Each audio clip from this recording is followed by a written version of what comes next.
একজন actor 45 years ক্যারিয়ারে, মানে যে বয়সটা আমাদেরও এখনো পর্যন্ত হয়নি। পুরো বছর আমি যদি মানে ছোট্ট জিজ্ঞাসা মানে ছেড়ে দিই, দুটি পাতা থেকে যদি পুরো স্প্যান অফ টাইম হয় তাহলে 45 years, not a matter of joke, continuing in the supreme position. এটা একটা বিশাল বড় ইন্সপিরেশন ফর এভরিবডি, আমাদের প্রত্যেকের জন্য, প্রত্যেকটা এই জেনারেশন অ্যান্ড নেক্সট জেনারেশন, তারপরে জেনারেশন যারা যারা আসবে। আমার মনে হয় এই লেভেল অফ মডেস্টি, হিউমিলিটি আর ওয়ার্ক এথিক্স যেটাকে বলে, মানে আমাদের বাংলা ইন্ডাস্ট্রিকে এত আঁকড়ে রেখেছেন যিনি, এত সম্মানের সঙ্গে আঁকড়ে রেখেছেন, এটা it's a big big big achievement. আর তো তাই জন্য আমার মনে হয় যখন পদ্মশ্রীর অ্যানাউন্সমেন্টটা হলো, তখন আমার মনে হলো যে এত বড় একটা গর্বের মুহূর্ত আমাদের ফর এন্টায়ার বেঙ্গল, যে আমি কি বলবো। তো আজকে একদম সরাসরি বুম্বাদা যখন বললেন না আজকে বিয়ে বাড়ি আছে কিন্তু আমাকে যেতেই হবে, আজকে বুম্বাদাকে সামনাসামনি একেবারে গ্রিট করবার জন্য। থ্যাংক ইউ সো মাচ বুম্বাদা, thank you very much for everything. Thank you কিছু নেই, কারণ আমি তো বড় হয়েছি তোমার প্রায়, আমাদের তো প্রায় উত্তম সুচিত্রার জুটি ছিল। বাবা আর আমি বাবার 50-এর ওপর ছবি আমরা করেছি, সব ছবি সুপার ডুপার।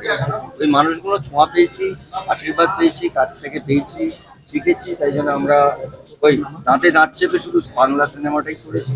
আমার কাছে সবসময় একটা জিনিস বারবার মনে হয়, আমার পরের প্রজন্ম, তারও পরের প্রজন্ম একটাই কথা বলবো, শুধু বাংলা ছবি করে আমি এইটুকু সম্মান আনতে পেরেছি। এটা আমার নয়, এটা সবাই, এভরিবডি ইজ পার্ট অফ। যেটা আমি এসে প্রথমেই বললাম যে বুম্বাদার সাকসেস আমাদের সবারই কাছে ভীষণ পার্সোনাল একটা সাকসেস। যে কোনো ছবি বুম্বাদার চলা মানে আমাদের পুরো ইন্ডাস্ট্রির গর্ব। এবং পদ্মশ্রী নিয়ে দাদাকেও আমি যেটা বলেছি, এবং সবাইকে, সবাই আমরা ছাড়াও তোমরাও সবাই, এটা আমাদের সাকসেস। দাদা এমন একজন মানুষ, আমাদের এই পরিবারটাকে পুরো একসাথে বেঁধে রাখে। তাই সত্যি মানে এটা এর থেকে গর্বের বিষয় আর কিছু হতে পারে না। আর আমি সবসময় যেটা দাদাকে বলি যে দাদা আমাদের ইন্সপিরেশন। দাদাকে দেখে আমরা এগিয়ে যাই এবং আমাদের মনের শক্তি যোগায় সবসময় দাদা।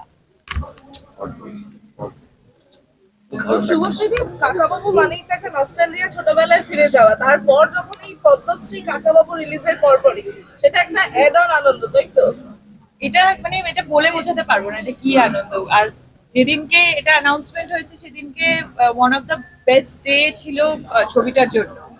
তো আমি বলবো যে মানে সিনেমা হলে দাঁড়িয়ে খবর পাওয়া, হ্যাঁ, এটা এর থেকে বড় কিছু হয় না। একদম একদম আমরাও মানে বসে বসে এটাই ভাবছিলাম যে পুরো বুক মাই শো খুললে সব রেড। দাদা হল ভিজিটে গেছে আর তার সাথে সাথে খবর আসছে যে পদ্মশ্রী দাদা পাচ্ছে। তো এর থেকে বড় নিউজ আর আমাদের সবারই কাছে কি হতে পারে। থ্যাংক ইউ, এবার ওকে যেতে দিন ওর বাড়ি। দাঁড়াও, আমরা দাঁড়িয়ে আছি।